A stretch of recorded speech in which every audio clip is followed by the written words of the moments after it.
పార్వతి నందన రావా ఈశ్వర పుత్రుడవయ్యా, విఘ్నము చేయక రావా మమ్ము బ్రోవగ వేగమే రావా.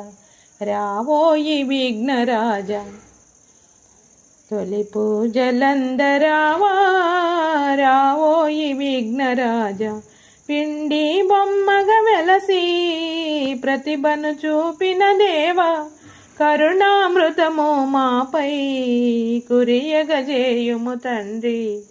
రావోయి విఘ్నరాజా తొలి పూజలందరావా, రావోయి విఘ్నరాజా. సీతారాముల చరితం పాడగ తలచితిమయ్యా, అపశృతి అన్నది లేక కరుణతో బ్రోవుము తండ్రి.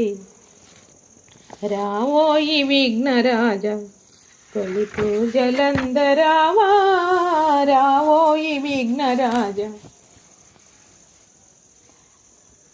జై గోవింద. ఓం శ్రీ విఘ్నేశ్వరాయ నమః. ఓం శ్రీ గురుభ్యో నమః. ఓం శ్రీ సరస్వత్యై నమః. సీతారాముల చరితము వింటే పాపములన్నీ తొలగు గదా, రామగానము చేసినంతనే మనసే పరవశమొందు గదా.